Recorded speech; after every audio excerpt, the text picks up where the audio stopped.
Saya yakin kalau para partai politik menjalankan 3 cara ini, maka mereka akan tembus parliamentary threshold dan lolos ke Senayan.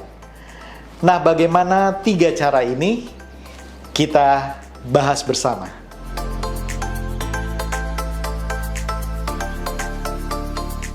Hai Sobat Politician Academy. Dalam segmen Dear Partai Politik kali ini, kita akan membahas mengenai 3 cara untuk membuat partai politik bisa lolos ke Senayan atau menembus parliamentary threshold. Tentu saja masih banyak cara lain, tapi kali ini Politician Academy akan membahas 3 cara yang kami bongkar kepada Sobat Politician Academy, terutama para pengurus partai politik, agar partainya bisa tembus ke Senayan. Apakah itu partai baru atau partai yang kemarin bertarung tetapi tidak masuk ke Senayan. Cara yang pertama adalah membuat elite squad atau pasukan khusus yang terdiri dari caleg-caleg DPR RI yang berkualitas dari parpol tersebut. Nah, elite squad ini bukan caleg sembarangan. Ini adalah caleg yang sudah diseleksi sedemikian rupa, dipersenjatai dengan lengkap dan komprehensif, diberikan skill yang lengkap, diberikan sistem monitoring yang tepat, dan kemudian mereka semua ditargetkan untuk duduk di Senayan dengan jumlah target tertentu. Nah, berapa targetnya? Ini asumsi saja ya. Jadi 2019 kemarin ada sekitar 139 juta suara. Kita anggap saja dibulatkan ke atas ada 140 juta suara. Nah, untuk bisa duduk di Senayan itu harus melewati parliamentary threshold 4%. Berarti 4% dikali 140 juta ada 5.600.000 suara yang dibutuhkan untuk partai politik tersebut duduk dan lolos di Senayan.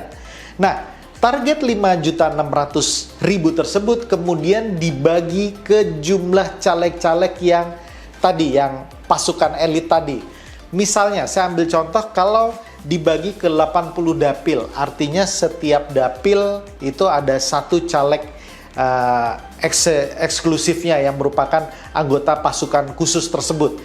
Berarti 1 dapil mereka harus ditargetkan menembus suara sebesar 70.000 untuk bisa memenuhi dan lolos ke parliamentary threshold. Nah, tentu saja jumlahnya tergantung dari partai tersebut. Jumlah elite squad-nya seberapa banyak. Misalnya kalau targetnya mau diturunkan lagi, misalnya dia bisa membangun 100 elite squad yang kemudian dipersenjatai, dilengkapi dengan amunisi yang lengkap, skill, dan lain sebagainya, sehingga targetnya kemudian menjadi lebih rendah lagi, menjadi sekitar 56.000 per orang. Jadi ini gambaran kasarnya. Tentu saja nanti setiap daerah memiliki target-target yang berbeda disesuaikan dengan populasi di daerah tersebut. Yang menjadi catatan di sini, elite squad ini adalah caleg DPR RI yang betul-betul berkualitas, betul-betul memiliki basis, dan sudah dilakukan seleksi sebelumnya terhadap seluruh caleg seluruh Indonesia. Karena saya yakin jumlah caleg yang dimiliki sebuah partai politik pasti banyak sekali. Mungkin di 1 dapil bisa ada 5-10 orang. Artinya kalau kita hitung seluruh Indonesia, jumlahnya menjadi banyak sekali, ratusan bahkan ya. Nah, di sini partai politik hanya perlu menyeleksi beberapa orang saja, di mana mereka betul-betul diseleksi, betul-betul dilihat basis masanya, betul-betul dilihat ketokohannya, betul-betul dilihat kontribusi terhadap partainya, betul-betul dilihat bagaimana logistik mereka untuk bisa memenangkan itu. Dan kemudian langkah keduanya, mereka kemudian dibekali. Mereka kemudian diberikan training-training dan workshop-workshop secara mendalam dari partai politik tersebut, apakah bisa dari para incumbent petahana yang sudah ada di DPR, atau juga bisa berasal dari tokoh-tokoh lain di luar partai yang betul-betul bisa membantu para caleg-caleg elite squad ini mempunyai kemampuan dan komunikasi yang baik, jauh lebih baik dibandingkan dengan caleg-caleg lainnya. Jadi para konsultan politik di sini bisa diajak untuk bertukar pikiran dan membimbing para caleg-caleg elite squad ini untuk bisa kemudian menang dan mencapai target-target mereka. Jadi tentu saja pertama mereka harus diseleksi ketat, kedua mereka harus dipersenjatai dengan training-training, workshop, dan juga sistem monitoring. Jadi bukan cuma diberikan ilmu kemudian habis itu dilepas, tapi mereka harus dimonitoring terus, ya. Dan sekarang kabar baiknya dengan persiapan 2 tahun sebelumnya, sang caleg atau bagian dari elite squad ini bisa betul-betul mendapatkan ilmu yang tepat dan kemudian bisa langsung mempraktekannya di lapangan. 2 tahun saya pikir merupakan waktu yang cukup untuk melakukan training dan kemudian melakukan monitoring dan pergerakan dari sang caleg-caleg ini. Yang ketiga yang harus dibantu untuk caleg-caleg ini selain tadi ilmu juga pembiayaan, karena tentu saja sang caleg sudah memiliki dana logistik sendiri, tetapi karena ini adalah elite squad, mestinya partai politik juga berkontribusi memberikan logistik juga kepada mereka, memberikan dana juga, mungkin sekitar sampai 50% dari total dana yang dibutuhkan itu dikontribusikan oleh partai, sehingga mereka kemudian bisa fokus betul-betul untuk memenangkan para caleg-calegnya. Dan di sini perkembangan mereka dari bulan ke bulan, dari minggu ke minggu itu terus dipantau oleh partai politik tersebut. Training tidak boleh berhenti. Sebulan sekali mereka harus bertemu, kemudian ada pendalaman-pendalaman lagi, ada monitoring, ada rapot pergerakan dan lain sebagainya. Cara yang kedua adalah penguatan saksi. Nah, saksi ini merupakan instrumen penting dari setiap partai politik di dalam pemilu. Tetapi dari pemilu ke pemilu banyak partai yang menggunakan ini hanya sebagai retorika aja atau lip service. Jarang sekali partai yang betul-betul fokus dengan permasalahan saksi. Yang ada nanti di ujung-ujung menjelang pemilu baru bingung mencari saksi, mempertahankan saksi dan lain sebagainya. Nah, saya ingin mengingatkan para petinggi partai politik, ya, para pengurus partai politik mengenai pentingnya saksi ini, karena bagaimanapun juga saksi merupakan tonggak penting di lapangan atau ujung tombak di lapangan dari partai politik untuk menjaga suara dan juga untuk bisa memobilisasi para konstituen dari partai tersebut untuk kemudian memilih. Nah, saya memberikan sebuah gambaran dan hitung-hitungan lagi. Ilustrasinya sebagai berikut. Ada 140 juta pemilih yang akan memilih di 810.329 TPS di seluruh Indonesia. Nah, anggap saja tidak semua partai politik memiliki kekuatan saksi di semua wilayah di Indonesia. Anggap saja dia hanya menguasai 70% wilayah di Indonesia, artinya 70% dari 810.329 adalah 567.230 TPS. Nah, kalau kita lihat dari jumlah minimal suara dibutuhkan untuk lolos ke Senayan tadi, yaitu sejumlah 4% dari 140 juta, artinya 5.600.000. Nah, 5.600.000 kalau dibagi jumlah TPS yang 70% tadi, suara yang dibutuhkan untuk parpol tersebut untuk tembus ke Senayan hanya 10 orang per TPS. Itu sudah kita hitung penguasaan parpol tidak 100%, hanya 70%.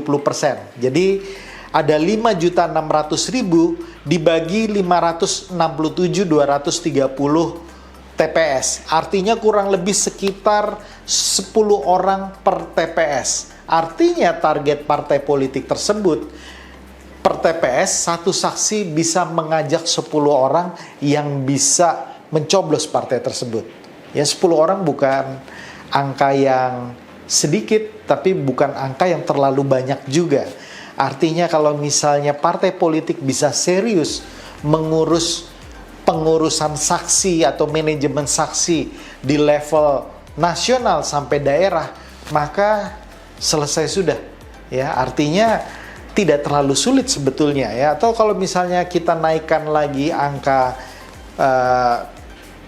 penguasaan TPS menjadi 80%, berarti ada sekitar 648.263 TPS yang harus dikuasai, dan Kalau kita menargetkan 5.600.000 berarti kurang lebih ada sekitar 9 orang yang harus dikejar per TPS untuk partai politik tersebut tembus atau lolos ke Senayan. Jadi penguatan saksi di level nasional nggak boleh dientengkan. Beberapa partai politik sudah menggarap ini dengan serius, misalnya PDIP dengan memiliki badan sendiri, kemudian ada juga PKS, kemudian dilanjutkan PAN. Saya tidak tahu dengan partai-partai politik yang lain, tapi kalau Anda tidak mulai fokus dengan mengurus saksi, atau Anda kemudian mengentengkan manajemen saksi, baru di akhir-akhir saja, kemungkinan Anda untuk kepleset, atau kemudian tidak memenangkan, atau bahkan tidak lolos ke Senayan itu sangat besar. Jadi hati-hati dengan ini. Cara yang ketiga, untuk partai politik bisa lolos ke Senayan adalah maksimalisasi manajemen media sosial. Ya. Kenapa ini harus saya tekankan kembali? Karena di tahun 2024 jumlah milenial dan Gen Z, mereka yang pertama kali mengikuti pemilu, ada yang mengatakan sudah melebihi 55%. Ya, angkanya antara 55 sampai 61%. Ini jumlah angka yang besar sekali. Bahkan kemarin saya baru melakukan hitung-hitungan, Gen Z mereka yang baru pertama kali mengikuti pemilu itu jumlah totalnya ada 9 juta orang. Ya, ini sudah, kalau mereka jadi partai politik, mereka udah bisa tembus ke Senayan sendiri menjadi satu partai politik. Tapi Anda bisa bayangkan ini angkanya besar sekali. Dan para milenial dan Gen Z itu berbahasa dengan cara media sosial. Artinya penguasaan lini udara itu harus kuat sekali bagi para partai politik, ya. Dan ini saya berbicara untuk semua platform, ya. Mulai dari Twitter, Facebook, Instagram, bahkan sampai ke TikTok. Manajemen media sosial ini bukan sekedar kader Anda memiliki media sosial atau posting di media sosial, tapi orkestranya harus dibangun. Ya, jadi nggak bisa cuman asal punya, asal ada. Ya, kebanyakan para politisi itu sekedar ada, sekedar punya, sekedar posting, tapi tidak mempunyai gambaran keseluruhan bagaimana memainkan orkestra di level nasional sehingga kemudian bisa memenangkan partai tersebut. Bahkan yang menyedihkan, saya banyak melihat website dari partai politik besar yang tidak terupdate dengan baik. Tampilannya tidak menarik, ya, tidak memberikan suatu gambaran yang menarik terhadap politik itu sendiri. Jadi mulai sekarang ayo partai-partai politik benahi websitenya. Ini udah yang paling basic sekali, ya. Bagaimana Anda mau berbicara mengenai manajemen media sosial, merangkul anak muda kalau jendela tampilan Anda aja buruk sekali atau tidak menarik, gitu ya. Ini baru tampilan website. Belum kita berbicara mengenai bagaimana para kadernya, bagaimana para pengurusnya memainkan media sosial, bagaimana para anggota legislatif yang ada di level daerah maupun di pusat itu memainkan orkestra ini. Pesan saya untuk manajemen media sosial ada 3. Yang pertama adalah harus disiplin dan rutin melakukan posting media sosial. Kedua, mesti ada narasi dari isi atau posting yang dimunculkan di media sosial, karena teman-teman ini adalah teman-teman politisi yang harus memiliki solusi atau ide-ide bagi kemajuan daerah maupun kemajuan bangsa ini, gitu loh. Jadi narasi yang dimunculkan harus ada. Dan yang ketiga, poin ketiga yang saya ingin ingatkan adalah masalah balance atau keseimbangan, di mana tidak semua isinya yang berat-berat, tidak semua isinya yang formal-formal gitu. Anda perlu juga memasukkan unsur-unsur informal, unsur hiburan, unsur yang sifatnya ringan, yang kemudian anak-anak muda itu tertarik untuk melihat platform media sosial Anda.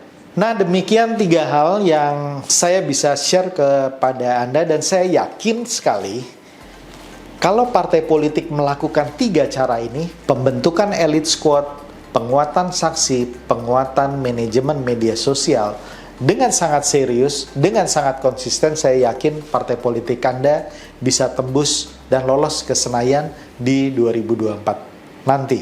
Sebagai tambahan terakhir, cara yang saya berikan ini bukan hanya berlaku untuk partai politik di level nasional. Artinya ini bisa dimanfaatkan partai politik di level provinsi maupun kabupaten kota. Tinggal targetnya menyesuaikan dengan target dari partai politik itu di daerah masing-masing. Jadi selamat untuk mengaplikasikan cara ini, 3 cara ini ke daerah masing-masing. Demikian dari Politician Academy, semoga bermanfaat dan salam perubahan.